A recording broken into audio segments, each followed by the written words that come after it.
दोस्तों नमस्कार। मैं प्रशांत कौशिक संवाद इंडिया के मंच पर आप सभी का हार्दिक स्वागत करता हूं, हार्दिक अभिनंदन करता हूं, हार्दिक अभिवादन करता हूं। जैसे कि आप सभी जानते हैं कि संवाद इंडिया के मंच पर विभिन्न महत्वपूर्ण राजनीतिक विषयों पर चर्चा हम आपके सामने लेकर आते रहते हैं और आज भी उसी संदर्भ में उत्तर प्रदेश की राजनीति को लेकर आज हमारे इस मंच पर चर्चा है। जैसे जैसे लोकसभा चुनाव नजदीक आ रहा है वैसे वैसे ही राजनीति की जो गतिविधियां हैं वह लगातार बढ़ती जा रही हैं सभी पार्टियों की, और सभी दल अपने अपने जो नए नए गठबंधन है या उनके राजनीतिक समीकरण है उसको दुरुस्त करने में सभी पार्टियां लग गई हैं। इसी परिप्रेक्ष्य में उत्तर प्रदेश को लेकर भी तमाम तरह की चर्चाएं, तमाम तरह के कयास सभी जगह लग रहे हैं कि गठबंधन का क्या स्वरूप होगा उत्तर प्रदेश के अंदर। अगर होता है तो उसमें समाजवादी पार्टी, बहुजन समाज पार्टी, राष्ट्रीय लोकदल, कांग्रेस, ये आपस में क्या इनकी स्थितियां बनेंगी, कौन कौन सी पार्टियां गठबंधन कर सकती हैं आपस में। हालांकि राष्ट्रीय लोकदल और समाजवादी पार्टी गठबंधन इस समय वर्तमान में कार्य कर रहा है, लेकिन साथ ही इसमें क्या कांग्रेस जुड़ेगी या बहुजन समाज पार्टी, राष्ट्रीय लोकदल, कांग्रेस का नया गठबंधन बनेगा, या अपना दल जो है अनुप्रिया पटेल वाली पार्टी वह बीजेपी के साथ वर्तमान में है, क्या वो जुड़ी रहेगी उनके साथ या अपना अलग रास्ता अख्तियार करेंगे। ऐसी ओम प्रकाश राजभर को लेकर भी तमाम तरह की बातें लगातार चर्चा में रहती हैं। इन्हीं सब बातों पर चर्चा करने के लिए हमारे साथ देश का बहुत ही वरिष्ठ पैनल इस चर्चा में जुड़ा हुआ है। संवाद इंडिया के मंच पर आज की चर्चा में हमारे साथ सुनील शुक्ला जी हैं इलाहाबाद से, जो देश के जाने माने बड़े पत्रकार के तौर पर उनकी ख्याति है और बहुत ही उनका जो राजनीतिक विश्लेषण रहता है वह बड़ा प्रशंसनीय रहता है और सभी उसके मुरीद भी हैं। मैं उनका भी स्वागत करता हूँ संवाद इंडिया के मंच पर। साथ ही मुकुंद पाटिल जी हमारे साथ लखनऊ से जुड़े हुए हैं, ये अमर उजाला में कार्यरत रहे और बहुत ही वरिष्ठ पत्रकार के तौर पर बड़ी ख्याति है इनकी, मैं उनका भी स्वागत करता हूँ। साथ ही रवि बिश्नोई जी मेरठ से हमारे साथ जुड़े हुए हैं, जो कि बहुत लंबा उनका पत्रकारिता का अनुभव है और अनेक समाज पत्र वह संचालित भी करते हैं और बहुत सारे जो पत्रकार हैं, जो पत्रकारिता सीखने वाले जो छात्र होते हैं उनके बड़ा मार्गदर्शन भी हमेशा करते रहते हैं। उनका मैं संवाद इंडिया में बहुत बहुत स्वागत करता हूँ, अभिनंदन करता हूँ। तो चर्चा की शुरुआत सबसे पहले मैं त्रिपाठी जी से करता हूँ, जो वे लखनऊ में बैठे हैं और लखनऊ में जिस तरह की तमाम गतिविधि राजनीतिक तौर पर इस समय बढ़ती जा रही हैं दिन प्रतिदिन, तमाम तरह के गठबंधन कयास राजनीतिक गलियारों में लगातार चर्चा में है। उन्हें क्या लगता है कि आगामी लोकसभा चुनाव के मद्देनजर क्या समाजवादी पार्टी, राष्ट्रीय लोकदल गठबंधन बरकरार रहेगा, इसमें कांग्रेस शामिल हो सकती है या एक नया कोई गठबंधन हमें देखने को मिलेगा? क्या लगता है आपको मुकुंद त्रिपाठी जी? मुझे लगता है भाई साहब कि इसमें समाजवादी पार्टी और कांग्रेस का आना बहुत ही मुश्किल है। ये चुनाव के बाद भले ही एक हो जाए, लेकिन आने में सबसे बड़ा नुकसान कांग्रेस का ही होगा। तो जहां तक लोकदल की बात है, वो अपना फायदा पहले देखेंगे। सुनील जी हमारे बहुत वरिष्ठ हैं और वो बेहतर जानते हैं कि लोकदल की पॉलिटिक्स कैसी रही है आज तक। तो उनको अवसर बुनाना आता है। स्थितियां विपरीत हैं, चूंकि किसानों का एक बहुत बड़ा आंदोलन फिर शुरू होने के कगार पे है पहलवानों को लेके। तो इसमें क्या परिस्थितियां बैठती हैं ये तो वक्त बताएगा, लेकिन ये भी आकलन करेगा लोकदल कि हमें फायदा किसमें है। फायदा समाजवादी पार्टी में है कि ये अंत समय में ही होगा। और जहां तक बीजेपी की बात है, इस चुनाव में वो शायद इन लोगों से नंबर आगे रहेगी। आगे इसलिए रहेगी कि वो फिर आपका अभी सबसे बड़ा जो इवेंट होने जा रहा है राम मंदिर, पूरे विश्व स्तर पे इसको लाने की कोशिश करेंगे। तो इसके आगे कहां तक ये पहुंचेंगे, समाजवादी पार्टी बेहतर कर सकती है, क्योंकि शिवपाल सिंह यादव अब इनके साथ है। पिछले लोग विधानसभा चुनाव में देखें तो करीब 50 से 60 सीटें लगभग वो शिवपाल की वजह से ही हारी गई, क्योंकि उन्होंने 2000, 2500, 500, 1000 ये जो वोट कम हुए थे, ये शिवपाल की पार्टी ने काटे थे। और यही हार जीत का एक आंकड़ा भी था बीजेपी और सेकंड नंबर पर रही समाजवादी पार्टी। अगर ये एकजुट होते हैं तो हो सकता है ये परिवर्तित करें रिजल्ट को, सीटें बढ़े इनकी। लेकिन जहां तक इनके विरोधी बीजेपी का की बात करूं, तो वहां पे इनका इतना बढ़िया मैनेजमेंट रहेगा कि उसके आगे कितना ये लोग स्टैंड कर पाते हैं। पैसा, पावर, सारी चीजें वो जितना लगाएंगे और जिसको ग्लैमराइज करेंगे कि हो सकता है एक बार चलो फिर दिया जाए इसको। राम मंदिर इन लोगों पे भारी पड़ सकता है, मेरा ये अनुमान है। जी जी, जैसा आपने कहा कि राम मंदिर का जो विषय है निश्चित रूप से वह भारतीय राजनीति को प्रभावित अनेक वर्षों से करता आ रहा है और जनवरी में जैसे कहा जा रहा है कि जो स्थापना है भगवान राम की मूर्ति की वो स्थापित हो जाएगी वहाँ पर। तो ऐसे में क्योंकि लोकसभा चुनाव भी नज़दीकी होंगे, तो मैं रवि जी के पास आता हूँ। रवि जी, जैसा आपने सुना त्रिपाठी जी को, उन्होंने बताया कि क्या संभावनाएं हैं और किस तरह से जो बीजेपी का मैनेजमेंट है वो सभी दलों को भारी नजर आता है। आपको क्या लगता है कि उत्तर प्रदेश के राजनीतिक समीकरण किस दिशा में जाते महसूस करते हैं आप? कुछ संभावना क्या लगती है आपको? क्या कुछ परिवर्तन हो सकता है उत्तर प्रदेश की राजनीति में गठबंधन के स्वरूप में? रवि बिश्नोई जी। प्रशांत जी, पहले तो आपको धन्यवाद कि आपने मेरे जैसे व्यक्ति को बोलने का मौका दिया। दूसरी सबसे बड़ी बात है, जो राजनीति की जानकारी रखते हैं तो वो अच्छी तरह समझते हैं कि इस क्षेत्र में कब क्या हो जाए कोई कुछ नहीं कह सकता। ये बात सही है कि वर्तमान में भाजपा चरम पर है और विपक्षी दल जो अपनी अलग अलग रोटियां पकाने के लिए एक अहम के तहत इधर उधर भाग रहे हैं, गलतफहमी के शिकार होकर, उसका हिसाब अगर ऐसे ही चलता रहा तो 2024 के लोकसभा चुनाव में विपक्ष को कोई बहुत बड़ी सफलता मिलने वाली नहीं है। मगर जो जानकार है वो जानते हैं कि जब देश में इमरजेंसी लगी थी तो उसके बाद जो चुनाव हुए थे उसमें इंदिरा जी की स्थिति बहुत खराब रही थी। गिनती की एक या दो तीन सीटें ही उन्हें मिली थी, लेकिन उसके बाद जो लोकसभा चुनाव हुए उसमें कांग्रेस पूर्ण बहुमत से आई थी, जबकि पहले में लगभग समाप्त हो गई थी। कारण कांग्रेस को नजरअंदाज करके, इसलिए कोई सी भी राजनीतिक दल देश में चाहे कोई सा भी प्रदेश हो वो तरक्की नहीं कर सकता। इसके पीछे कारण यह है कि भले ही प्रदेशों के चुनाव में उसे बहुमत ना मिलता हो, समर्थन ना मिलता हो, लेकिन देश का ऐसा कोई गांव और गली मोहल्ला नहीं है जिसके अंदर कांग्रेस का कोई ना कोई कार्यकर्ता और उसके विचारक वो ना रहते हो। तो एक कांग्रेस जो है वो राष्ट्रीय पार्टी है। यूपी में जैसे आप बात कर रहे हैं, भाई यूपी में सही है कि वर्तमान में अखिलेश जी सबसे मजबूत हैं। ये भी सही है कि शिवपाल जी अब साथ हैं, इसका फर्क पड़ेगा।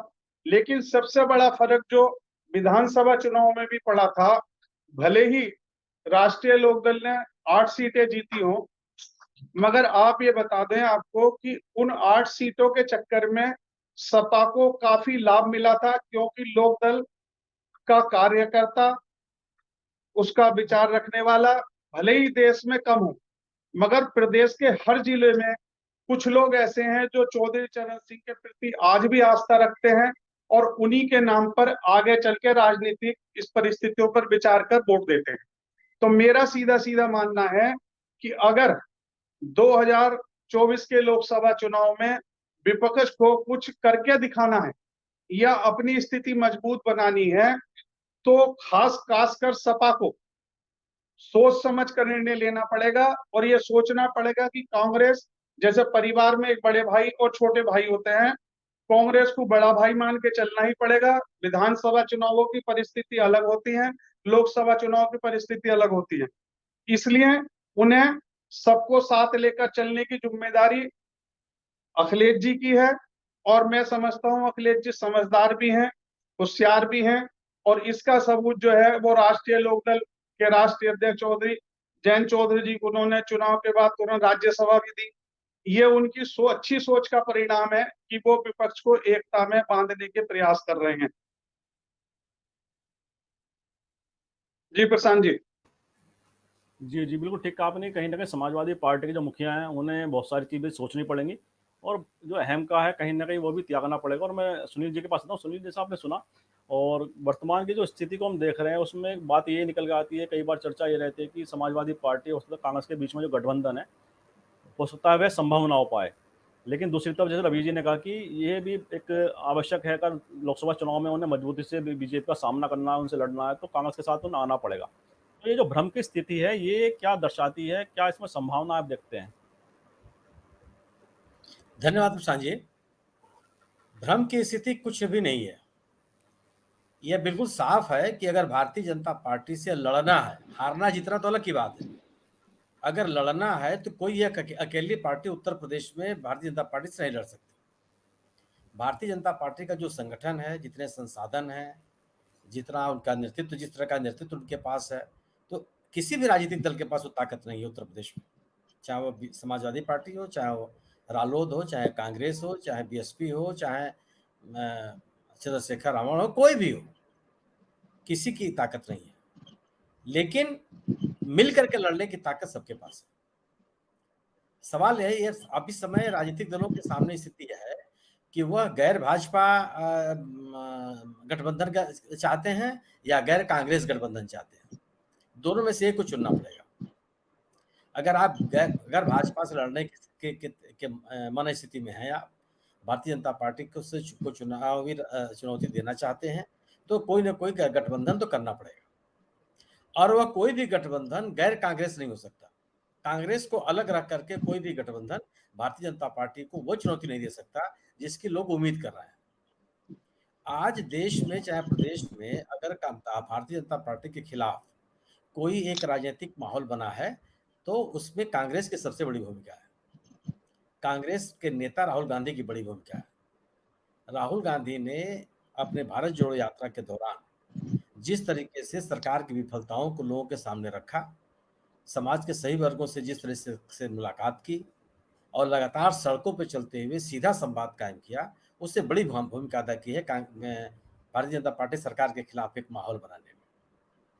और अकेले राहुल गांधी, अब कोई भी नेता अगर आप देख लीजिए, कोई भी नेता ऐसा नहीं है जो पैन इंडिया देश के सभी कोनों में भारतीय जनता पार्टी के खिलाफ लड़ती हुई दिखाई पड़े।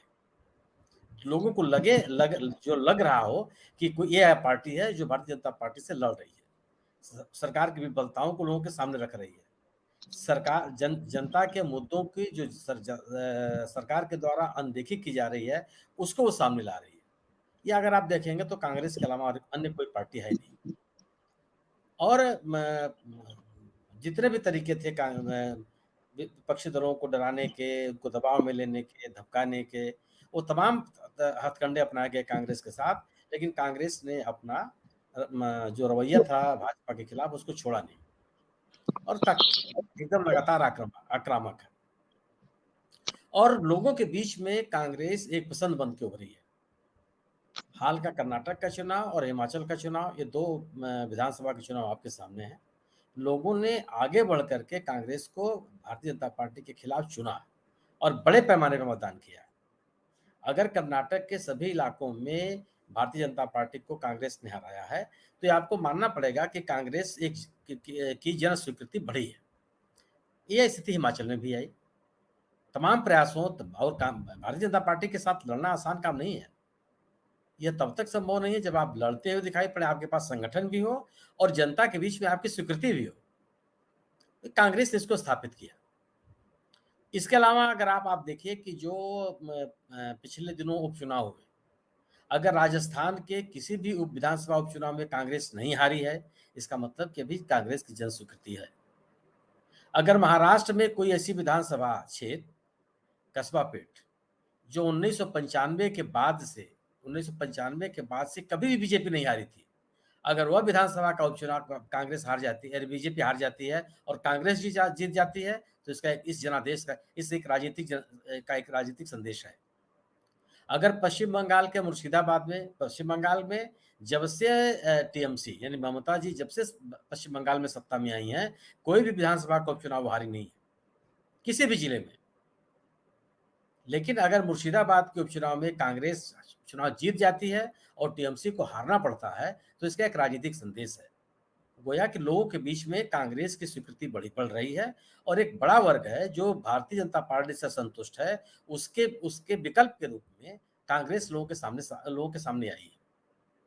अगर आप 2024 के विधानसभा के चुनाव में भारतीय जनता पार्टी को चुनौती देने की स्थिति बनती है तो वह कांग्रेस के साथ ही संभव है और सभी पार्टियां मिलकर ही दे सकती हैं। कांग्रेस ने अपने एक विश्वसनीय सहयोगी की जिम्मेदारी निर्वाह किया है, ये प्रमाणित भी हुआ है। अगर बिहार में उसका गठबंधन चल रहा है विपक्षी दलों के साथ, कोई झंझट नहीं है, कोई मतभेद नहीं है, कोई अविश्वास की स्थिति नहीं है। अगर महाराष्ट्र में महाविकास अघाड़ी एक बड़ी ताकत के साथ चल रही है, अगर तमिलनाडु में डीएमके के साथ कांग्रेस का गठबंधन चल रहा है, सुचारू रूप से चल रहा है, दोनों के बीच विश्वास की स्थिति बनी हुई है, कोई विवाद नहीं है। अगर झारखंड मुक्ति मोर्चा के साथ कांग्रेस का गठबंधन चल रहा है, गोया कि कांग्रेस एक राजनीतिक सहयोगी के रूप में विपक्षी दलों के बीच में अपनी विश्वसनीयता भी कायम की है और गठबंधन की राजनीति कैसे की जाती है इसको प्रमाणित भी किया। यूपीए के सदस्यों ने यूपीए को छोड़ा नहीं है। एनडीए के सदस्यों ने एनडीए को छोड़ा है। कि 37-38 सदस्यों से शुरू हुई पार्टी एनडीए आज कहाँ रह गई?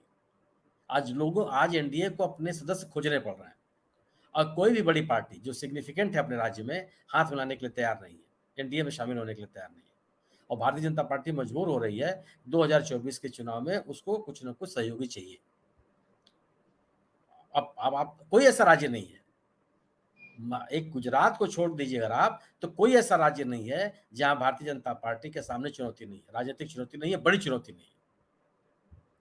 उत्तर प्रदेश में अगर अखिलेश जी, मेरा मानना यह है कि अगर अखिलेश जी कांग्रेस के साथ मिल करके या अन्य दलों के साथ मिल करके चुनाव लड़ने की स्थिति में नहीं होते, तो मुझे लगता है कि जो जनता दल यस की स्थिति बनी है कर्नाटक में, वही स्थिति बनेगी उत्तर प्रदेश में उनकी। उनका अपना मतदाता उनको छोड़ के चला जाएगा। आखिर अखिलेश जी के साथ कौन से लोग हैं? वो लोग हैं जो भारतीय जनता पार्टी को पसंद नहीं करते, वो लोग हैं जो समाजवादी चिंतन के हैं, वो लोग हैं जो सांप्रदायिकता की राजनीति में विश्वास नहीं करते, वो लोग हैं जो अम्बेडकरवादी हैं, वो लोग हैं जो लोकतांत्रिक संस्थाओं में विश्वास करते हैं। और अगर आप संविधान को बचाने की बात करते हैं, संघीय ढांचे को बचाने की बात करते हैं, लोकतंत्र पे हो रहे हमलों को बचाने की बात करते हैं, तो क्या अकेले आप इस युद्ध को, इस लड़ाई को लड़ सकते हैं क्या? समाजवादी पार्टी के पास इतनी ताकत है? मैं मानता हूं कि उत्तर प्रदेश की सबसे मजबूत पार्टी है बीजेपी के बाद। हर जिले में, हर तहसील में, हर गांव में उसका संगठन है और उसके कार्यकर्ता है। लेकिन जब आपको एक बड़े राजनीतिक प्रतिद्वंदी से लड़ना है, तो आपको एक बड़ी राजनीतिक ताकत भी चाहिए और एक बड़ा राजनीतिक माहौल भी चाहिए। भारतीय जनता पार्टी सामान्य पार्टी आज नहीं है, बहुत बड़ी पार्टी है, बहुत ज्यादा उनके पास भी समर्पित कार्यकर्ताओं की बड़ी संख्या है। लेकिन अगर 40% लोग भारतीय जनता पार्टी को पसंद कर रहे हैं, तो 60% लोग भारतीय जनता पार्टी के खिलाफ हैं। और ये जो विपक्षी दलों का मतों का विभाजन है, इसी को रोकना विपक्षी दलों की जिम्मेदारी है। और यह जनता का दबाव भी है। जनता भी यही चाहती है कि भाजपा विरोधी मतों का विभाजन न हो। और इस जन दबाव को हर राजनीतिक दल को, जो गैर भाजपा राजनीतिक दल हैं, वास्तव में अगर भारतीय जनता पार्टी के खिलाफ हैं, तो उनको इस जनता के इस दबाव को स्वीकार करना पड़ेगा, और नहीं तो जनता उनको छोड़ के चली जाएगी। आपके प्रतिबद्ध मतदाता आपके साथ रहेंगे, इसमें कोई बहस नहीं है। लेकिन प्रतिबद्ध मतदाताओं के बूते आप चुनाव नहीं जीत सकते। पार्टी आपकी बनी रहेगी, आपके लोगों को वोट भी मिल जाएगा, लेकिन चुनाव जीतने की स्थिति में आप नहीं रहेंगे और अपने प्रमुख प्रतिद्वंदी को चुनौती देने की स्थिति में आप नहीं रहेंगे। आपका जो आपके साथ सहानुभूति रखने वाले लोग भी उस दल या उस दल समूह के साथ जाएंगे जो भारतीय जनता पार्टी के खिलाफ है। और इस समय जो राजनीतिक माहौल है इस देश में, वो या तो भारतीय जनता पार्टी का समर्थक मतदाता है या भारतीय जनता पार्टी का विरोधी मतदाता है, वो बीच का मतदाता नहीं है। और वह किसी भी दूसरे राजनीतिक दल के साथ नहीं जाना चाहेगा जो भारतीय जनता पार्टी का सख्त विरोध न कर रहा हो, या आने किसी भी जरूरत के समय में वह भारतीय जनता पार्टी के साथ खड़ा न होने की स्थिति में। अगर उसको यह अंदेशा होगा कि भारतीय जनता पार्टी का गाहे बगाहे साथ दे सकते हैं, उसके साथ ही भारतीय जनता पार्टी विरोधी मतदाता नहीं जाने वाला। और उसने हर राज्य में, जितने इधर राज्यों के चुनाव हो रहे हैं, उन सभी राज्यों में उन्होंने इस बात का संकेत दिया। और एक जो भारतीय जनता पार्टी के अपराजय होने का एक माहौल बना हुआ था, वो ध्वस्त हुआ। ये लगने लगा था कि भारतीय जनता पार्टी को कोई चुनौती नहीं दे सकता, यह माहौल भी खत्म हो गया। जिस तरीके से कर्नाटक का चुनाव हुआ, कर्नाटक का चुनाव भी सामान्य चुनाव नहीं था। अगर कर्नाटक जैसे राज्य में और भारतीय जनता पार्टी जैसी बड़ी पार्टी 30 विधानसभा क्षेत्रों में उसके उम्मीदवार अगर जमानत गंवा देते हैं, तो आप आकलन कर सकते हैं कि कैसा माहौल है देश में। सामान्य बात नहीं है ये। उन इलाकों में भारतीय जनता पार्टी की सीटों की संख्या कम हो जाती है जहां भारतीय जनता पार्टी जनसंघ के जमाने में चुनाव जीतती आ रही है। उस क्षेत्र में भी इसको अपनी सीटें गंवानी पड़ी है। इस देश का राजनीतिक माहौल क्या है, ये तमाम जो राजनीतिक निर्णय हैं बताते हैं। आप अपनी अगर दिल्ली में बैठ करके भी आप एमसीडी का चुनाव हार जाते हैं, तो एक राजनीतिक संदेश है वो। तो एक अपराजय होने की जो स्थिति थी वो सामने आ गई, क्या वो नहीं है। और अभी आपने पढ़ा ही कि अगर आरएसएस के दो मुखपत्र हैं, ऑर्गेनाइजर और पांजन, अगर दोनों ये कह रहे हैं कि केवल हिंदुत्व से काम नहीं चलेगा। अगर ये दोनों ये कह रहे हैं कि मोदी जी के अकेले बूते में चुनाव नहीं जीता जा सकता, तो इसका राजनीतिक मायने है। अगर अगर मोदी जी तमाम प्रयासों के बावजूद, तमाम अपने राजनीतिक हथियारों के से सुसज्जित होकर के भी वह कर्नाटक में वह परिणाम नहीं ला सके जिसकी उम्मीद की जा रही थी, तो इसका माने है कि विपक्ष मजबूत हुआ है और कांग्रेस उसको चुनौती देने की स्थिति में है। निश्चित रूप से कांग्रेस के पास उत्तर प्रदेश में कुछ नहीं है, कोई संगठन नहीं है, कोई नेतृत्व नहीं है, कोई उस तरह का जनाधार नहीं जिसकी उम्मीद की जाती है। मतों के प्रतिशत के हिसाब से बात करेंगे तो कहीं कुछ नहीं है। लेकिन स्थानीय निकाय चुनाव में, अगर नगर निकायों के चुनाव में कांग्रेस ने 5 नगर निगमों में सेकंड पोल किया है, माने मुख्य प्रतिद्वंदी रही है वो बीजेपी की, तो इसका मानने इसको वोट देने वाले कौन लोग आ गए? यानी कि लोग कांग्रेस को वोट देना चाह रहे हैं। अगर प्रयागराज नगर निगम के चुनाव में कांग्रेस जैसी पार्टी तीसरे नंबर पे आ जाती है, मुरादाबाद, शाहजहांपुर जैसे जिलों में वो दूसरे नंबर पे आ जाती है, तो ये कैसे हो रहा है? 36-38% पूरे प्रदेश से मतदान हुआ, यानी कि मतदाताओं में भी वो उत्साह नहीं है कि भारतीय जनता पार्टी को किस दिशा में जिताना है। यह स्थानीय निकायों के चुनाव ने भी बताया। और अगर मतों का विभाजन नहीं होगा तो विपक्षियों के पास बीजेपी से ज्यादा मत है। और बिना उसके भी अगर 5 नगर निगमों में कांग्रेस को सेकंड पोल कर दे, दूसरे स्थान पर कांग्रेस है, तो मुझे लगता है कि कांग्रेस की जन स्वीकृति बढ़ी है। लोगों के बीच में लोग ऐसे बड़े संख्या में मतदाता जुटे हैं जो कांग्रेस को वोट देना चाहते हैं। इस राजनीतिक जो संदेश है लोगों के बीच का, इसको राजनीतिक दलों को समझना होगा। लोकसभा के चुनाव में अगर कांग्रेस को लेकर के मेरा मानना है कि कांग्रेस, समाजवादी पार्टी, राष्ट्रीय लोकदल और चंद्रशेखर रावण की भीम आदमी पार्टी, यह केवल 4 मिलकर के एक साथ मिलकर के बीजेपी को चुनौती देते हैं, तो बीजेपी के सामने बड़ी राजनीतिक चुनौती होगी। कोई एक सीट आप नहीं कर सकते हैं कि अगर ये एक तरफ हो और बीजेपी एक तरफ हो, तो एक सीट नहीं कर सकते हैं कि बीजेपी के उम्मीदवार आसानी से सीट जीत सकता। 80 में से कोई सीट हो। निश्चित रूप से योगी जी की एक बड़ा जनाधार है और एक बड़े नेता है। भारतीय जनता पार्टी के उन नेताओं में से है जो अपने बूथे चुनाव जिताने हराने की स्थिति में है। लेकिन इस गठबंधन के बनने पर एक बड़ी चुनौती पूरी भारतीय जनता पार्टी के सामने आती है और अकेले किसी राजनीतिक दल के पास नहीं है। राष्ट्रीय लोकदल की सबसे बड़ी खास बात क्या है? राष्ट्रीय लोकदल ने खतौली का चुनाव बताता है कि राष्ट्रीय लोकदल ने पश्चिमी उत्तर प्रदेश में क्या किया है। पश्चिमी उत्तर प्रदेश में जो लोगों के बीच में विभाजन था, उसको कम करने के लिए राष्ट्रीय लोकदल ने बड़ी उपलब्धियां हासिल की। अपने सम्मेलनों के माध्यम से, अपने राजनीतिक कार्यक्रमों के माध्यम से, किसान सम्मेलनों के माध्यम से, जयंत चौधरी का गांव-गांव, जिला-जिला घूम करके लोगों के बीच उठ बैठ करके जो एक दूरी बनी थी, सामाजिक समीकरण बिगड़ा था, वो सामाजिक समीकरणों में बहुत सुधार हुआ।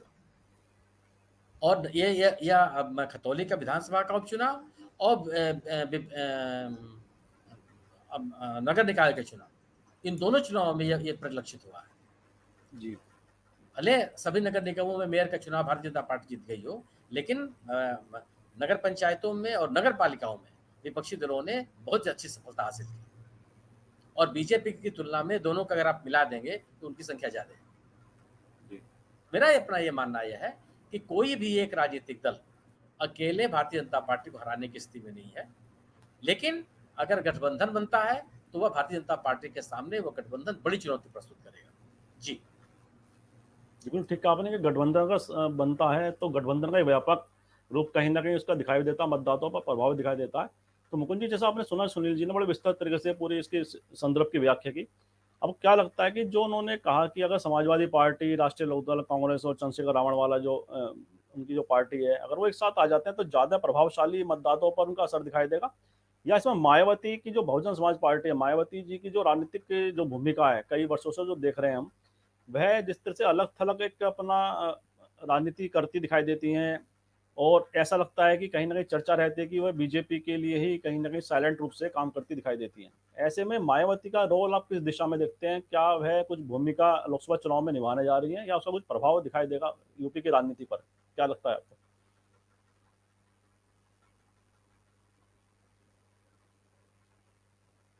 मुकुंद जी, आवाज पहुंची मेरी आपके पास?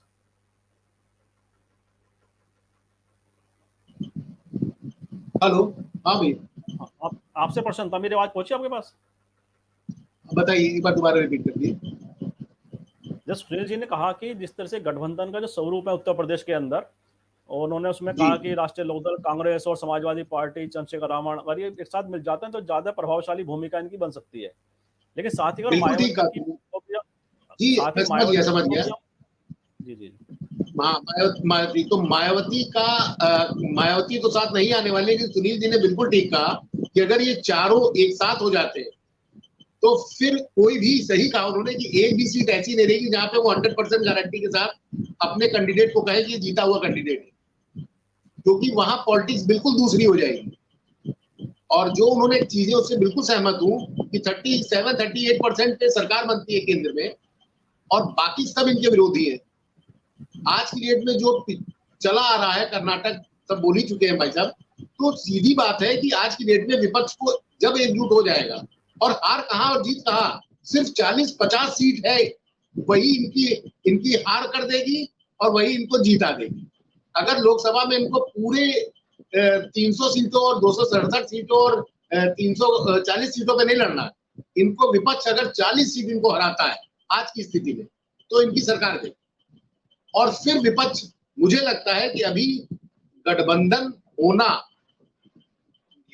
भविष्य बताएगा, लेकिन गठबंधन के बाद रिजल्ट क्या आते हैं, वो सारी पार्टियां फिर एक होंगी, मनमुटाव होंगे, अलग अलग इलेक्शन लड़ेंगे, जो भी चीजें हो, लेकिन जब रिजल्ट और नंबर्स आएंगे तब कांग्रेस किस नंबर पे रहेगी, ममता किस नंबर पे रहेगी, बाकी पार्टियां किस नंबर पे, अखिलेश जी के पास कितने आते हैं, ये सारी चीजें तब निर्धारण होगा कि हाँ, अब मुखिया कौन बनेगा और अब किसको साथ आना है। विपक्ष बिल्कुल साथ आएगा, ये तय है। इस सरकार को हटाने के लिए सबसे बड़ी जो निचले तबके पे है वो झूठ है। सबसे ऊपर बैठा हुआ आदमी अगर कोई चीज झूठ बोलता है तो उसका मैसेज भले ही तुरंत ना हो, लेकिन बाद में नीचे तक पहुंच जाता है। और आज पब्लिक उसी से परेशान है। आज तक नहीं हुआ कि किसी लेखपाल को और किसी उसको मुख्यमंत्री ने बांटा हो या बाबुओं की भर्ती हुई हो, कोई बहुत बड़ा भव्य समारोह हुआ हो और इस तरह से अपना एक मेगा शो करके कि हम नौकरियां बांट रहे हैं, मगर ये नहीं बता रहे कि नौकरियां भी खाली कितनी है। 10 लाख से ज्यादा पद खाली है, जब केंद्र सरकार में शायद उससे ऊपर ही होंगे, तो वहां पे भर्तियों की कोई स्थिति नहीं। 60,000 70,000 आप कर रहे हैं और यूपी गवर्नमेंट में ही काफी भर्तियां खाली है, जजों से लेके बाबू तक के काफी चीज। रेलवे जो भी हादसा हुआ उसमें भी आपने देखा कि उनके पास काफी कुछ, तो लोकल लेवल पे जो नीचे ट्रैक पे काम करता है वो आदमी ही नहीं है, तो चेकिंग कहां से होगी। तो इन चीजों का अब जनता जो रोज कमा के खा रही है, उसका राशन और इस पे जो पहले असर पड़ा था वो नहीं है, क्योंकि 80 करोड़ अमृतकाल में 80 करोड़ लोग जब राशन पे डिपेंड हो तो कैसा अमृतकाल है वो। ये अमृतकाल आप कैसे मान सकते हैं कि आप कह रहे हैं हमारा देश बहुत आगे बढ़ रहा है और 80 करोड़ लोगों को आप राशन दे रहे हैं घर जाके। तो किसी भी कंट्री को अगर आप देखिए एक सिनेरियो में कि दुनिया में कोई ऐसी कंट्री नहीं है जो सरकार जिस कंट्री के मैक्सिमम लोगों को 80 करोड़ लोग, 140 करोड़ की आबादी में 80 करोड़ जनता भूख से ऐसी है कि उसको आपको घर पे राशन पहुंचाना पड़ रहा है। तो ये सब मुद्दे रहेंगे और इस राशन का अब की बार कोई असर नहीं पड़ने वाला। जो शायद पहले पड़ा था, विधानसभा में पड़ा था यूपी के, वो अब राष्ट्रीय स्तर पे नहीं पड़ने वाला है। और परेशान है सारे लोग जिनके पास पावर है और पैसा दो ही भागों में बटा हुआ है, या तो बहुत ज्यादा है या बिल्कुल नहीं। बीच वाला तबका बहुत परेशान है, वो रोज कमा के खा रहा है, बचत जीरो है। आपने सब कुछ, गाड़ी का चालान हो जाए तो 2,000 रुपए आपका गया। 15,000 से 20,000 कमाने वाले इस देश में कितने लोग, और उनका अगर महीने में 2 बार चालान हो जाए या 1 बार चालान गलती से डेटा ही निकल जाए, कितने का चालान होगा ये आप नहीं बता सकते कि गाड़ी पेपर नहीं है, इंश्योरेंस नहीं है। ये सारे लोग विरोध में। ओवर स्पीडिंग अलग हो गया, आपने जरा सा अगर 100 से 110 पहुंच गया, 2,000 रुपए का चालान आपके पास आ जाएगा।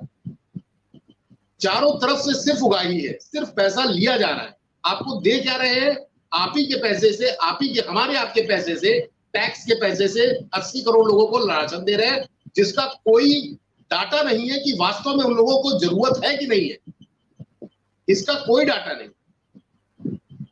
और ये सरकारें करती है, चाहे केंद्र हो चाहे आपका राज्य सरकार हो। सुनील जी तो शायद लखनऊ में थे उस वक्त, मैंने खबर ब्रेक की थी, वृद्धावस्था पेंशन के फर्जी आंकड़े थे, और ये मैंने ब्रेक की थी खबर। जाके घर पे मोबाइल है, आपका मोटरसाइकिल है, ट्रैक्टर है, पक्का मकान है, और वो लड़का 35 साल की उम्र का वृद्धावस्था पेंशन पा रहा है। ये 2005 में जब सरकार थी सपा की, तब जो है इन लोगों ने गन पॉइंट पे रख के डॉक्टर्स के बनवाए थे ये। और जब सीडीओ और डीएम ने जांच की तो यहाँ पे कम से कम 4,500 से 5,000 लोग फर्जी निकले। ये तो मैं एक बता रहा हूँ जिसपे मैंने काम किया है।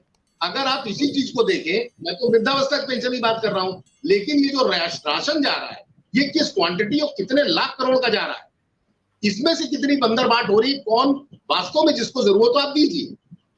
लेकिन वो क्या सब घर में बैठे हुए हैं, वो कुछ काम नहीं कर रहे 80 करोड़ लोग। अगर 80 करोड़ काम नहीं कर रहे तो आप क्या कर रहे हैं? अमृतकाल कैसा है? आप अमृतकाल बोलना बंद कर दीजिए।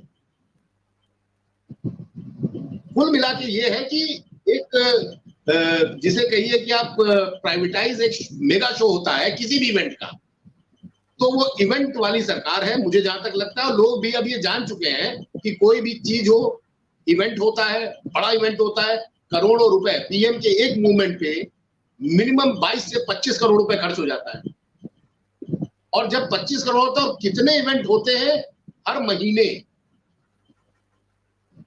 जहां पे आप एक झंडी दिखाने के लिए रेल मिनिस्टर भी जा सकता है, आप उसको मेगा शो करके करते हैं। तो ये चीजें अब देखिए, कोई चीज ज्यादा दिखती है तो बिकती है, लेकिन बहुत ज्यादा जब हो जाती है तो आदमी पक जाता है।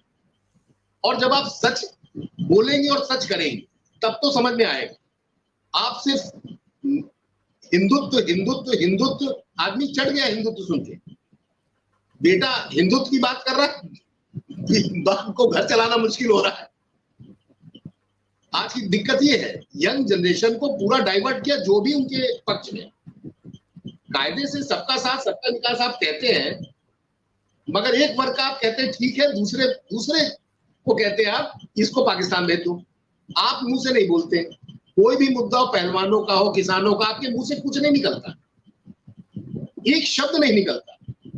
एक तरफ महिलाओं के लिए आप बात करेंगे, दूसरी तरफ आप पीटी जा रही है। तो ये सब चीजें, महिलाओं में आक्रोश है इस चीज का, तो घर परिवार की औरतों में आक्रोश है। जो फोटो आई, ऐसा नहीं कि मीडिया ने नहीं दिखाया, लेकिन जो भी आया, जितना छुपा के, जितना बचा के जो छपा, उससे भी बहुत घरों में आक्रोश है। तो ये चीजें सब इनके नेगेटिव जाएंगी। डिपेंड करता है कि जनवरी के बाद से ये कैसा एक ऑर्गेनाइज करते हैं अपना मेगा शो, और दिमाग में क्या डालते हैं कि आदमी इनको एक मौका देगा कि नहीं देगा। ये डिपेंड करता है इनकी स्ट्रेटजी पे, और ये बदलते रहते हैं। ये स्ट्रेटजी टाइम टू टाइम विपक्ष को देख के बदलते रहते हैं, और वही ये करेंगे। सबसे बड़ा इनका राम मंदिर वाला है, राम मंदिर का है। जब जनवरी में जाएंगे प्राइम मिनिस्टर, तो उसको इतना मेगा करेंगे कि पूरी दुनिया से हो सकता है वहां पे आमंत्रित कर दिया जाए लोगों को, और उसको ऐसा विश्व स्तर का बनाएंगे कि इससे बेहतर आज तक कुछ नहीं हुआ। संसद का आपने देख ही लिया। अब ये इनका लास्ट, जिसे कहते हैं ना, लास्ट शॉट है। इस शॉट में ये सफल होते हैं तो मुझे लगता है फिर शायद विपक्षी पार्टी, अगर जनता इनके साथ आती है राम मंदिर के नाम पे, तो सरेंडर करते। नहीं तो यूपी में तो मुझे लगता है, यूपी और बिहार और इसमें अच्छी स्थिति है विपक्ष की। डिपेंड करता है इनकी स्ट्रेटजी बीजेपी की क्या, उस पर ही सारी चीजें। जो ठीक है कि रणनीतियों पर निर्भर करता है कि कौन सी पार्टी रणनीति किस दिशा में और कितनी प्रभावशाली तरीके से उसे अप्लाई करते हैं वो लोग। रवि जी, जैसा आपने सुना, उन्होंने बहुत सारी बातें कही और जनता से जुड़े मुद्दों को भी उन्होंने रेखांकित किया, बताया कि जनता से जुड़े मुद्दे हैं कहीं ना कहीं सरकार के लिए बेचैनी पैदा कर रहे हैं, जैसे महंगाई है, बेरोजगारी है। और इनका हमने देखा भी जन कल्याण वाले मुद्दे जैसे कहे जाते हैं कि हमने कर्नाटक में देखा जिस तरह से कांग्रेस को सफलता मिली, उससे विपक्ष में आत्मविश्वास तो नजर आता है। लेकिन बात हो जाती है कि उत्तर प्रदेश के अंदर, बिहार के अंदर क्या विपक्ष जो है क्या तैयार है अपनी रणनीतियों को प्रभावशाली तरीके से वह बना सकता है? क्या महसूस करते हैं आप कि बीजेपी से जो चुनौती इनकी है, बीजेपी को चुनौती देने के लिए मतलब जो गठबंधन विपक्षी का है वह क्या प्रभावशाली भूमिका अपनी बना पाएगा? सुल्तान जी, शुक्ला जी और मुकुल त्रिपाठी जी ने कहा, आप ये लगा लें तो बोले सो रखती है। विपक्ष की बात जो कर रहे हैं, असल में एकता तो अभी बहुत दूर, जो मुद्दे हैं ना वो भी विपक्ष के नेता नहीं उठा पा रहे हैं। जैसा आप देखिए, आजादी के बाद शायद ये पहली सरकार है जिसने सत्ता संभालते ही जो राष्ट्रीय पद आते हैं उन पर भी लघु और भाषाई समाचार पत्रों को विज्ञापन देने बंद कर दिए। जैसा अभी त्रिपाठी जी ने कहा था, बड़े मीडिया को इन्होंने घर खोल रखा है, वही जो इनकी प्रशंसा छाप रहे हैं, मगर छोटा मीडिया इनसे बुरी तरह परेशान है। दूसरी बात आप देखिए, इनका सबसे पहला मुद्दा था भ्रष्टाचार समाप्ति। आज की तारीख में भले ही बड़े जनप्रतिनिधियों को कोई समस्या ना हो, लेकिन आम आदमी करप्शन, भ्रष्टाचार, लापरवाही से बुरी तरह परेशान है, और इतना परेशान है कि शब्दों में वो डर के मारे बखान भी नहीं कर पाता है। आप देखिए कि आप रोज आती है कि साहब महिला सम्मान के लिए ये कर दिया, महिला सम्मान के लिए हुआ। मैं समझता हूँ कि जो विपक्ष है, चाहे वो सपा हो चाहे कांग्रेस, उसके पास मीडिया में कोई अच्छे आदमी नहीं है। वरना आप देखिए, अखबार उठा के देखिए रोज के, कितनी महिलाओं के संग बलात्कार हो रहे हैं, कितनी बच्चियां पढ़ाई छोड़ रही हैं, कितनी बच्चियों के साथ उत्पीड़न हो रहा है, और उन्हें आसानी से न्याय भी नहीं मिल पा रहा है। लेकिन विपक्ष उसे एकता नहीं कर रहा। मेरा मानना है कि विपक्ष को एकता के प्रयास के साथ साथ अपना सोशल मीडिया मजबूत करना चाहिए, क्योंकि अगर वो मजबूत करेगा, और उसके संग एक टीम बनानी चाहिए कि जो हर जिले में अपने अपने यहाँ के प्रकाशित अखबारों को पढ़े और उसमें जो व्यवस्थाएं हैं उन्हें इकट्ठा करे और उसके नेता उन्हें जनता के सामने रखें। आप देखिए, आज हम बात करते हैं, ये बात सही है कि माननीय प्रधानमंत्री जी की जनता पसंद कर रही है आज की तारीख में भी। योगी जी को भी जैसे शुक्ला जी ने कहा कि कहीं कोई विशेष बुराई नहीं होती है, मगर आप देखिए कि हमारे सूचना मंत्री अनुराग ठाकुर, भाजपा की युवा मोर्चा के राष्ट्रीय अध्यक्ष, जिनके अपने घरों में, उनके प्रदेशों में हुए चुनाव में पार्टी हार गई, उनके उम्मीदवार हार गए, वो देश भर में जो प्रचार में लगे हुए हैं, वो कौन सा चुनाव जितवा पाएंगे पार्टी को? अब रही बात, आप देखिए का चर्चा था, जब सरकार बनी थी केंद्र में, तो ये बात था कि जो पुराने जनसंघी हैं और पुराने पार्टी से जुड़े लोग हैं उनका सम्मान कराया जाए, उनको इकट्ठा करा जाए। लेकिन आज की तारीख में कोई पूछने वाला भी नहीं। और मैं तो आपको बता दूं, जनता के बीच अगर आप जाएंगे तो जो भाजपा के जनप्रतिनिधि और उसके विचारधारा के लोग हैं, वो भी इस समय पूरी तरह कसमसाए हुए हैं। तो कि वो कई पार्टी से निष्कासन है और कार्रवाई है, और सीबीआई और बीआई और लग के जेल में भेजा जा सकता है। मीडिया को डराने का कोई काम छोड़ा ही नहीं जा रहा है। तो मेरा मानना ये है कि हमें विपक्ष को एक होने के लिए कोई नीति निर्धारित करनी पड़ेगी, तभी वो कामयाब का चरम चूम पाएंगे। आप एक छोटी सी घटना बताना चाहता हूँ। लगभग 20 साल हुए होंगे, प्रदेश सरकार में एक अजीत सिंह सेठी मंत्री हुआ करते थे।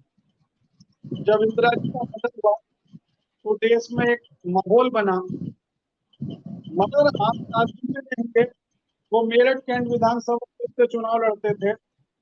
जब चुनाव परिणाम आए तो जितने वोट सारे दलों के उम्मीदवारों को मिले थे, उससे भी 10,000 वोटों से फालतू से वो चुनाव जीते थे सेठी जी।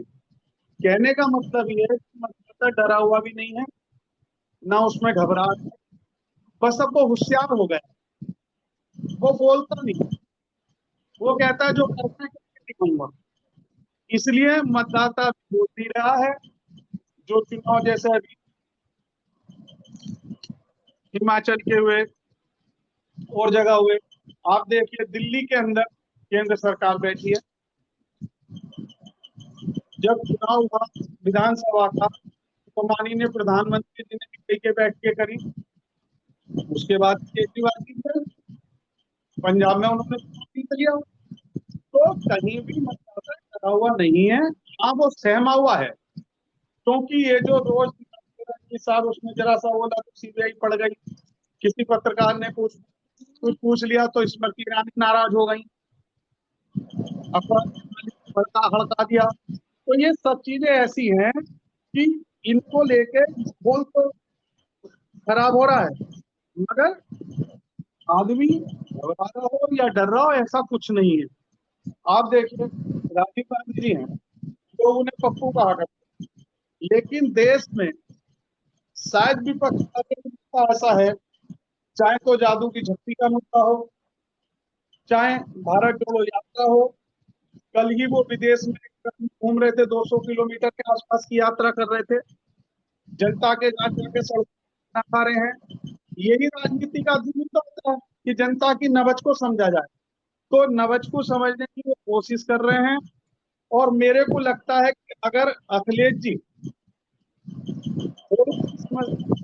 देंगे तो वर्तमान में जितने सांसद इस समय उनके लोकसभा में हैं, उससे ज्यादा तो कांग्रेस से मिलकर चुनाव लड़ने से आ ही जाएंगे। क्योंकि लोकदल, कांग्रेस और सपा, और कोई मिले या ना मिले, ये इतने सक्षम हैं कि आराम से चुनाव जीत सकते हैं। और देश में सत्ता किसी की भी हो, मजबूत विपक्ष की स्थापना हो सकती है, जिससे ये फायदा होगा कि कोई भी निरंकुश नहीं हो पाए। अभी जैसे ये अनाज बांटने का मुद्दा था, विपक्ष इसका विरोध ही नहीं कर पा रहा है। आप देखिए, आप किसी के घर में देखिए, अगर आप रोज उसे मुफ्त का लगेंगे और जिस दिन नहीं मिलेगा तो वो अराजकता पोता हो जाएगा। आज हम बांट रहे हैं, माननीय प्रधानमंत्री जी ने कहा कि ये रेवड़ियां बंद होनी चाहिए, लेकिन उनकी पार्टी भी बात नहीं, विपक्ष भी उसी में लगा हुआ है। अरे विपक्ष को ये बात उठानी चाहिए कि भाई ये जो आप दे रहे हो कब तक दे सकते हो, और जनता को बताना चाहिए ये सिर्फ चुनाव तक ही, उसके बाद नहीं है। और ये खराब होने वाली है कि जिस दिन ये बंद होगा उसी दिन समस्याएं खड़ी होनी शुरू हो जाएंगी। विपक्ष को अगर होना है तो मेरा मानना है कि मुद्दों पर लड़ना चाहिए। जैसे अभी कल पेट्रोल मंत्री ने कहा कि साहब जीएसटी लागू नहीं होने दे रहा, इसलिए हम पेट्रोल के दाम एक से नहीं कर पा रहे। तो मैंने उनसे सवाल करा कि नहीं कर पा रहे तो सब जगह पेट्रोल के दाम एक से करके जीएसटी समाप्त कर दो, परेशानी क्या है। इस सरकार में प्रचार ज्यादा हो रहा है, लोगों में डर ज्यादा है, लेकिन आप ये खुद समझ लें कि जो आदमी बोल देता है वो वोट भी नहीं देगा, ये पक्का कहीं नहीं है। आप जो है पूरी तौर पर ये देखिए कि कुछ चीजें तो विपक्ष को इकट्ठा होकर लड़नी ही पड़ेंगी। और आखिरी में सिर्फ इतना ही कहना चाहता हूं कि अगर ये तीनों लोग इकट्ठा हो जाएं तो राजनीतिक परिदृश्य पर स्थिति कुछ और ही होगी। लोकसभा में फिर वही कहना चाहता हूं कि कांग्रेस के बिना कोई भी आगे नहीं बढ़ सकता। अब आप देखें बिहार में जतिन मांझी जी के बेटे ने कल इस्तीफा दे दिया। तो ये तो ऐसा है कि जैसे एक कहावत भी है ना कि जहाँ बहुत सारे बुद्धिजीवी एक साथ कभी सब इकट्ठा नहीं हो सकते।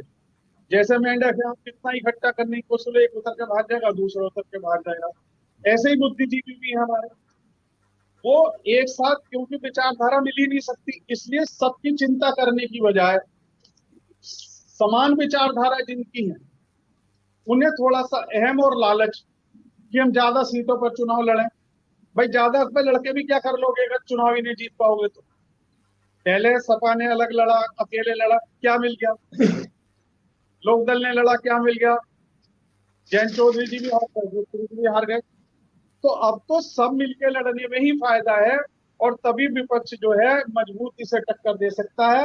बाकी शुक्ला जी और मुकुल त्रिपाठी जी ने जो कहा वो बिल्कुल ठीक था मेरी निगाह में।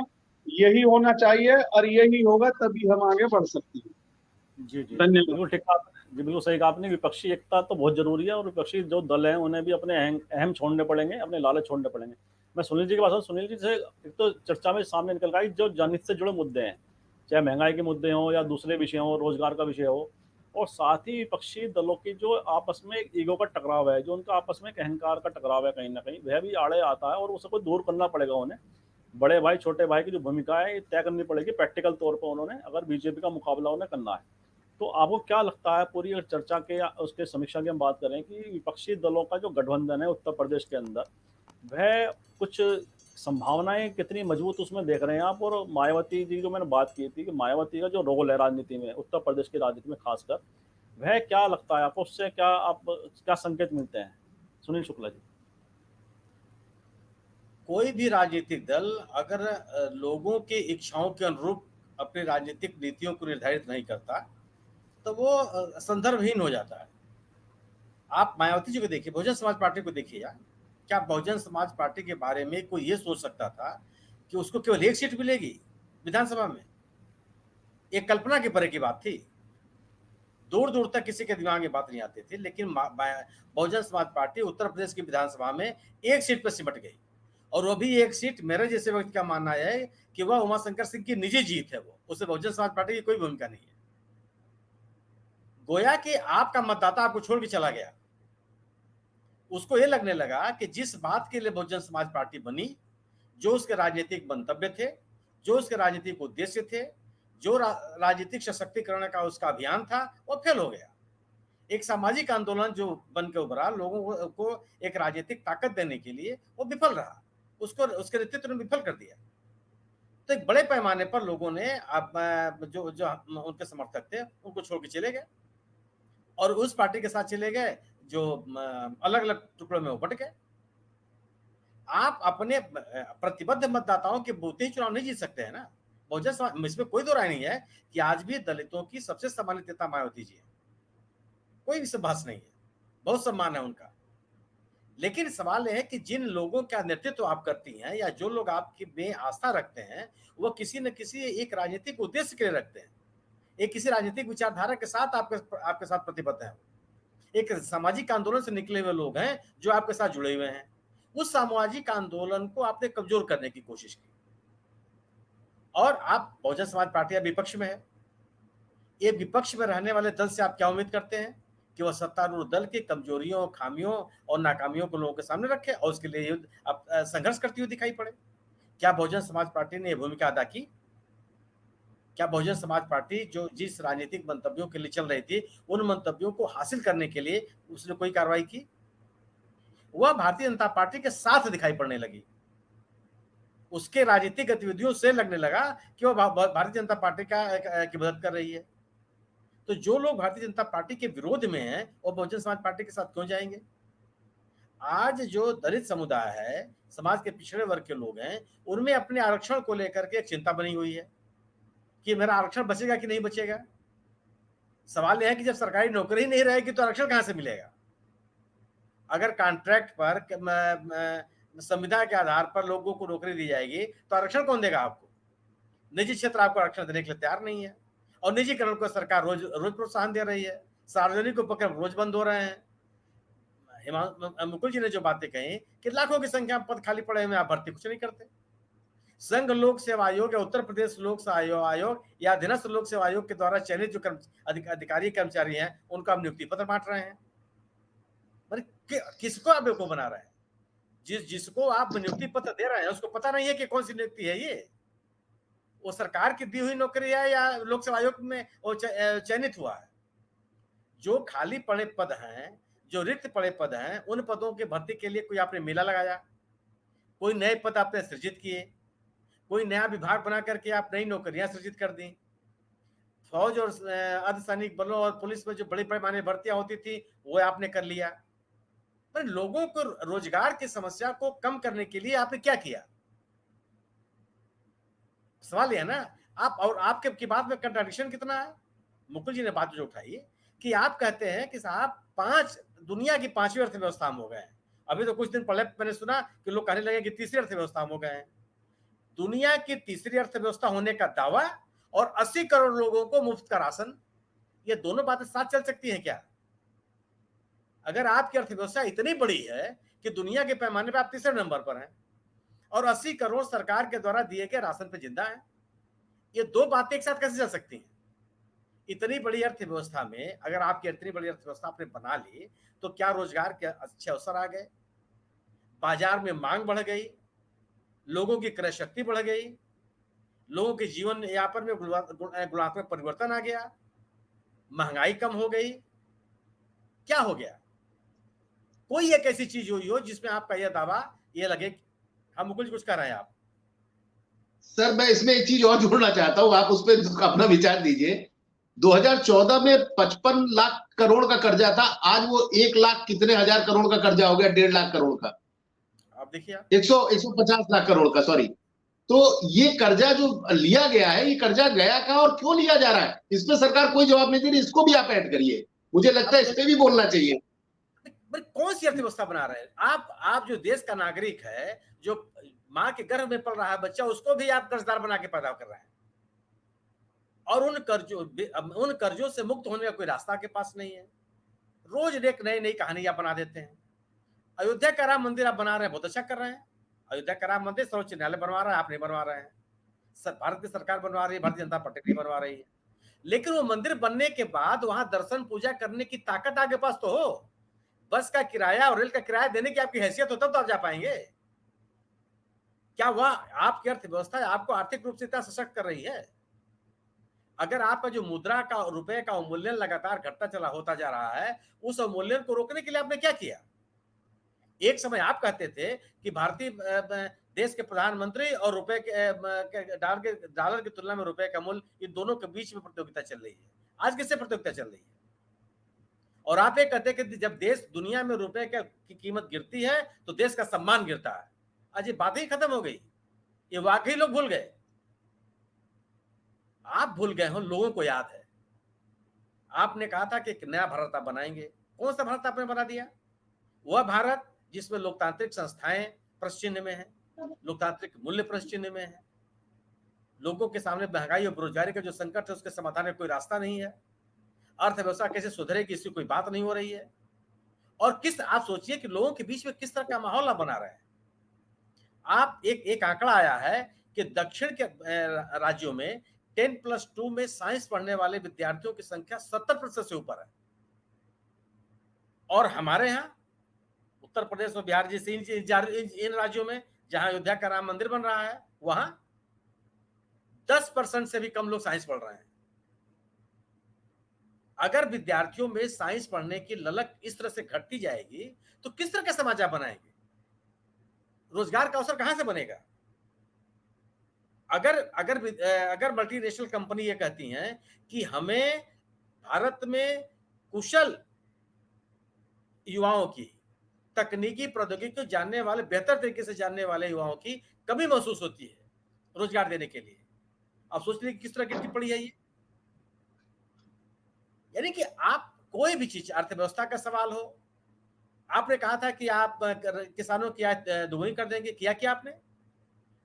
माने कोई आप सोच सकते हैं क्या कि कोई किसी भी देश की सरकार अपने देश के किसानों को 1 साल से अधिक समय तक खुले आसमान के नीचे आंदोलन करने के लिए मजबूर कर दे? कोई बात करने के लिए उससे तैयार नहीं है। और आंदोलन करने वालों को तमाम तरह के विशेषणों से आपने सुशोभित कर दिया। किस तरह की बात कर रहे हैं आप? मुकुल जी ने जो बात कही कि ये जो महिला पहलवानों की बात है, क्या किसी देश, आपने कभी सुना है क्या? आप अपने घर में ऐसा कर सकते हैं कि आपके घर का जो मेधावी बच्चा हो, आप उसके साथ इस तरह का ट्रीटमेंट करेंगे?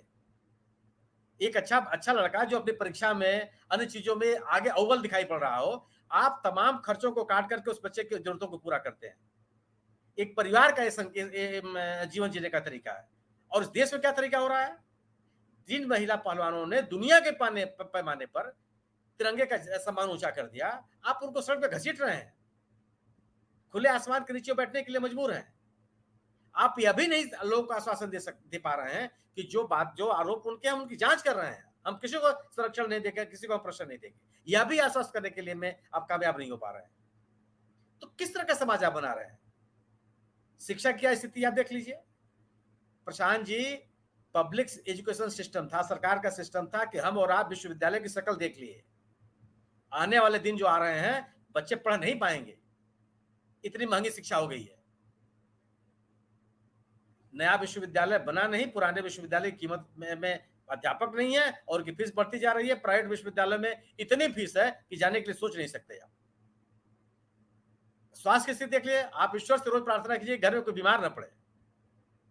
चिकित्सा व्यवस्था किस कदर महंगी है कि मकान जमीन बेच करके आप चिकित्सा नहीं करा सकते। आप 40 लाख 50 लाख रुपए ऐसे खर्च होते हैं जैसे पानी भरा हो। इन प्राइवेट अस्पतालों को आपने इतना तरजीह दे दिया, उन पर कोई आपका कंट्रोल नहीं है। और सरकारी अस्पताल आप खोलते नहीं है, खोलते भी हैं तो उनको आप सुसज्जित नहीं करते, उनको समृद्ध नहीं करते। आप माने आप कृषि का मामला हो, शिक्षा का मामला हो, बेरोजगारी का मामला हो, महंगाई का इशू हो, सामाजिक सुरक्षा का मतलब हो, विज्ञान प्रौद्योगिकी को प्रोत्साहित करने का मामला हो, देश की सीमाओं की सुरक्षा का सवाल हो, किस सुरक्षा पे आप लोगों के बीच में अपनी बात कहने के लिए जाएंगे? कहां आप दावे के साथ कर सकते हैं कि मैंने बहुत बड़ा झंडा गाड़ दिया? और क्या सरकारें बिना उपलब्धियों के लोगों से मत वोट मांगने के लिए बात कर सकती है? कब तक आप हिंदुत्व, राष्ट्रीयता, राम मंदिर और उनके नाम पर वोट मांगते रहेंगे? और लोग क्यों देते रहेंगे? आप चुनौतियां, ये बड़े मुद्दे हैं और यही मुद्दे ऐसे हैं जो भारतीय जनता पार्टी को राजनीतिक रूप से विपक्षियों के सामने कमजोर साबित करती है और विपक्षियों को भारतीय जनता पार्टी को घेरने के लिए एक माहौल बनाती है। और मेरा मानना है कि अगर विपक्षी दल मुद्दों पर एक साथ आते हैं तो भारतीय जनता पार्टी को एक बड़ी राजनीतिक चुनौती पेश करेंगे। हम मुकुल जी कुछ कह रहे हैं आप? मैं कह रहा था सर, एक चीज सबसे बड़ी जो लोगों में आ गई है कि अगर आपने सरकार से सवाल पूछा तो आप देशद्रोही हो गए। आपके खिलाफ आप शुरू करिए। जब पाकिस्तान पे अटैक किया था, बालाकोट वाला जो हादसा हुआ था, जो मतलब स्ट्राइक हुई थी, अब उस स्ट्राइक में कांग्रेस ने पूछा हमको वीडियो दीजिए। बाद में वीडियो जारी किया गया, पूरी मीडिया को दिखाया गया, सारे शॉट्स आए, सब कुछ आए। उस वक्त बोल गया ये सबूत चाहते हैं, आर्मी पे शक कर रहे हैं, जबकि आर्मी ने खुद जारी किया कुछ दिन बाद, अब सबको याद होगा। उसके बाद अभी हाल का लीजिए, किसान बैठे तो खालिस्तानी हो गए, पाकिस्तानी हो गए। उसके बाद वापस आया, वो कानून रद्द कर दिया गया। पहलवान बैठे तो उसमें पंचायत होने लगी कि ये इसमें अब अगर मैं विरोध कर रहा हूं, मेरे साथ कोई नहीं है, सरकार के मैं खिलाफ हूं, और कुछ विपक्षी दल मुझे कहते हैं कि नहीं तुम्हारा मुद्दा सही है, हम तुम्हारे साथ, तो क्या ये पॉलिटिक्स मैं कर रहा हूं? वो तो पॉलिटिकल पार्टी मुझे सपोर्ट कर रही है कि तुम इस मुद्दे पे हम तुम्हारा साथ देते हैं। बीजेपी ने भी कई बार विरोध प्रदर्शन किया, बहुत किया है, ऐसा नहीं कि उन्होंने आज तक नहीं किया। लेकिन अब जो चली है, आप तो अच्छी तरह जानते हैं, मोदी जी जब गुजरात में बने थे चीफ मिनिस्टर, इन्होंने सबसे पहला काम किया था कि कमेटी खत्म कर दी थी, जो मान्यता पत्रकार को खत्म कर दिया था, और वो 2-2 महीने के लिए आगे बढ़ रहे थे कि हम आपका पहले परफॉर्मेंस देखेंगे, फिर हम आपकी मान्यता बढ़ाएंगे। वो करते करते आज यहाँ पे स्थिति आ गई कि पत्रकार लिखे तो विरोधी, अगर विरोधी बोले तो खैर वो देशद्रोही है ही, और अगर कोई जनता बोले तो उसको दूसरे एंगल से डाइवर्ट कर दिया जाए। आप अपने ऊपर कोई चीज बैठ के चर्चा करना ही नहीं चाहते, जो शायद श्रद्धेय अटल बिहारी वाजपेयी जी करते थे, जो पुराने टाइम में होता था कि विरोधी का सम्मान किया जाता था। वो चीज आज की यंग जनरेशन तो जानती ही नहीं है कि हम आपके खिलाफ, हम आपके विरोधी हैं। लेकिन जब अगर मैं कोई सवाल पूछेंगे तो आप हमें सम्मान तरीके से बैठ के उसका या तो हल निकालेंगे या फिर उसको मना कर देंगे कि नहीं हो सकता। ये तो हमारे सिस्टम ही इंडिया में खत्म हो गया। अब आप ही को सारे आरोप आप पे लगा दिए जाएंगे कि आप खालिस्तानी, आप देशद्रोही है, आप पाकिस्तान चले जाइए, आप विपक्षी दलों के साथ है, ये सब कुछ हो जाएगा। इनफैक्ट जजेस तक को नहीं छोड़ा, जिन्होंने कितने अहम डिसीजन दिए उनको भी देशद्रोही और क्या क्या सवाल टुकड़े टुकड़े गैंग का कर दिया गया। शायद इसीलिए लॉ मिनिस्टर हटे। तो ये चीजें जो चल रही हैं ये बड़ा खतरनाक है, लोकतंत्र के लिए खतरनाक है। इसको ये नहीं करना चाहिए। इनको कम से कम विरोधियों को बुला के बैठाना चाहिए, समझना चाहिए वो किस मुद्दे पे आपका क्या है। उनका एक, जब तक एक टेबल पे दोनों पक्ष विपक्ष नहीं बैठेंगे लोकतंत्र कैसे चलेगा? सही कह रहे हैं शायद आप मुझसे सहमत हैं। जी मुकुंद जी सही कह रहे हैं कि लोकतंत्र की विशेषता है कि पक्ष विपक्ष एक साथ बैठे, मुद्दों पर बहस करें, विचार करें। और क्योंकि समय की बाध्यता है थोड़ा सा, तो मैं सुनील जी से मतलब कंक्लूड करवाना चाहूंगा कि रवि जी भी कुछ कहना चाह रहे हैं। रवि भाई साहब, रवि जी कहना चाह रहे हैं जी, रवि जी कहना चाह रहे हैं जी।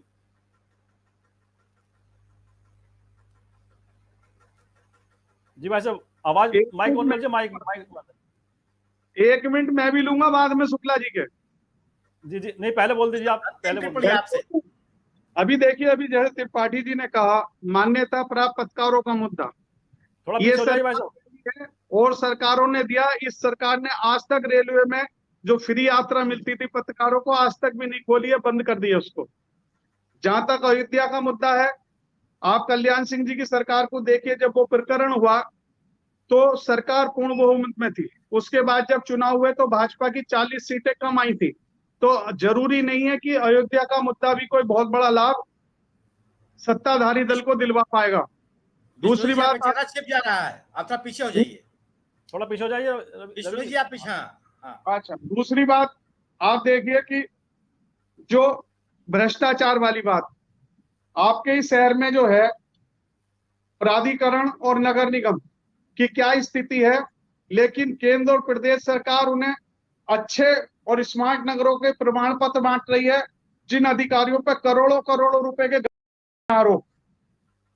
अभी कहा कि अधिकारी जो है विभागों में नहीं, अधिकारियों की तो बात छोड़ दें, हर सरकार पर इतने पद होते हैं अपने कार्यकर्ताओं को देने के लिए कि बेहिसाब। ये पहली पार्टी है जिसने अपने कार्यकर्ताओं को जो पद उनके थे वो भी नहीं दिए। जहां तक सरकारी सुविधाएं हैं वो तो कहीं है ही नहीं। आप देखिए कोरोना काल के दौरान से लेकर अब तक देखिए, चिकित्सा के लिए इन्होंने इतने फंड बनाए, इतने वो बनाए, लेकिन पात्र व्यक्तियों को कहीं भी कोई चिकित्सा आसानी से उपलब्ध नहीं हो पाई। और वो कुछ चिकित्सा ना मिलने की वजह से मर गए और कुछ आज भी पड़े पड़े परेशान हैं। अभी पिछले दिनों जो आरक्षण की बात चल रही थी, रामलाल राही जी जो पूर्व केंद्रीय मंत्री थे, उन्होंने एक लेख आया था उनका, उनकी स्पष्ट मांग है कि आरक्षण आर्थिक आधार पर दिया जाए, ना कि हर व्यक्ति को जातिगत आधार पर आरक्षण जो दिया जा रहा है वो खत्म होना चाहिए। आप देखिए मुख्यमंत्री जी ने पोर्टल शुरू करा, बड़ी अच्छी शुरुआत करी थी जन शिकायत पोर्टल का। पूरे प्रदेश में 80% शिकायतों का जो निस्तारण हो रहा है वो फर्जी करके भेजा जा रहा है।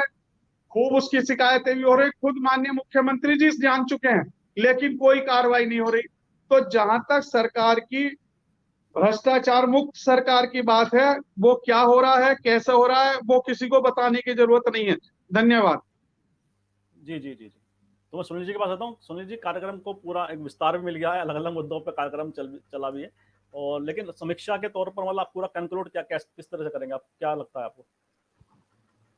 नहीं, हम लोगों ने सभी पक्षों पे चर्चा कर ली, तमाम बातों को मुकुल जी ने भी रखा, विष्णु जी ने भी रखा। ये तथ्य है कि कोई भी राजनीतिक दल अकेले भारतीय जनता पार्टी से चुनाव लड़ने की स्थिति में नहीं है। अगर आप भारतीय जनता पार्टी को राजनीतिक दल चुनौती देना चाहते हैं तो उनमें एकता जरूरी है। राजनीतिक दलों के पास तमाम मुद्दे हैं जिन मुद्दों पर वह भारतीय जनता पार्टी के सामने कड़ी राजनीतिक चुनौतियां खड़ी कर सकती है। बेरोजगारी है, महंगाई है, महंगी हुई शिक्षा व्यवस्था है, स्वास्थ्य व्यवस्था है, घटते हुए सामाजिक सुरक्षा की स्थितियां हैं। तमाम मुद्दे ऐसे हैं जो जिनसे जनता सीधे सीधे प्रभावित है, और लोग इस बात को महसूस भी कर रहे हैं। देश के तमाम कोनों में इन मुद्दों पर लोगों ने आंदोलन भी खड़े किए हैं। अब जिस तरीके, और जो विपक्षी कांग्रेस ने तमाम जगहों पर लोगों के सामने कुछ राहत भरे संदेश भी दिए हैं। तो अगर इन मुद्दों को लेकर के विपक्ष संयुक्त रूप से माने एकताबद्ध होकर के लोगों के बीच में जाता है तो सत्तारूढ़ दल के सामने इन मुद्दों का जवाब नहीं है, और ये मुद्दे ही लोगों के बीच में सत्तारूढ़ दल को अविश्वसनीय बनाते हैं, उसके जनाधार को कमजोर करते हैं। अगर गैर भाजपा गठबंधन बनता है, एकता बनती है विपक्षी दलों में, तो वह भारतीय जनता पार्टी के सामने बड़ी चुनौती होगी। और उस चुनौती का सामना भी बीजेपी कैसे करेगी तो आने वाला दिन बताएगा। लेकिन विपक्ष जो है मजबूत रहेगा। लेकिन अगर एकता नहीं बनती है तो भारतीय जनता पार्टी ताकतवर पार्टी है, उसके पास प्रतिबद्ध मतदाता है, प्रतिबद्ध कार्यकर्ता है, मजबूत नेतृत्व है और संसाधन भी है। लेकिन मुद्दे इतने बड़े बड़े हैं, इन मुद्दों को लेकर के कोई चेहरा पद आगे कीजिए, इन मुद्दों को आगे करके, और अगर विपक्षी दल आगे बढ़ते हैं तो वह भारतीय जनता पार्टी या सत्तारूढ़ दल के सामने बड़ी चुनौती प्रस्तुत करने में सक्षम हो पाएंगे, अकेले नहीं कर पाएंगे। जी बिल्कुल ठीक कहा आपने कि अकेले लड़ेंगे तो विपक्षी पार्टी तो उनका वोट बिखरेगा ही, और बीजेपी को आसानी से अपनी जो उनकी राह है जीतने की, वह उसको आगे बढ़ते चले जाएंगे। तो अगर बीजेपी को चुनौती दें तो विपक्षी दलों को एक मंच पर आना पड़ेगा, एक साथ आना पड़ेगा, विभिन्न मुद्दों पर एक राय बनानी पड़ेगी और जनता से जुड़े जो मुद्दे हैं उसको प्राथमिकता में रखना पड़ेगा। तभी आप जो विपक्ष है कुछ बीजेपी के सामने मजबूती से खड़ा हो सकता है। जैसे कर्नाटक और हिमाचल में हमने देखा कि जनता से जुड़े मुद्दों पर वहाँ पे कांग्रेस चुनाव लड़ी और उन्होंने वहाँ विजय प्राप्त करी। तो जनता से जुड़े मुद्दे ही इन्हें प्राथमिकता रखने पड़ेंगे। और इन्हीं शब्दों के साथ आज की चर्चा को विराम भी देते हैं। मैं सुनील शुक्ला जी का, त्रिपाठी जी का, रवि बिश्नोई जी का बहुत बहुत आभार और धन्यवाद व्यक्त करता हूँ। उन्होंने अपनी विस्तृत विश्लेषण से बहुत ही अच्छी चर्चा हमारे दर्शकों के लिए प्रस्तुत की। मैं अपने सभी दर्शकों से भी आग्रह करता हूँ इस वीडियो को लाइक करें, शेयर करें, कमेंट करें। साथ ही संवाद इंडिया चैनल को सब्सक्राइब करें, साथ बेल आइकन जरूर दबाएं, जिससे संवाद इंडिया के अपडेट आपको समय से मिलते रहे। आप सभी का बहुत बहुत धन्यवाद, बहुत बहुत अभिवादन।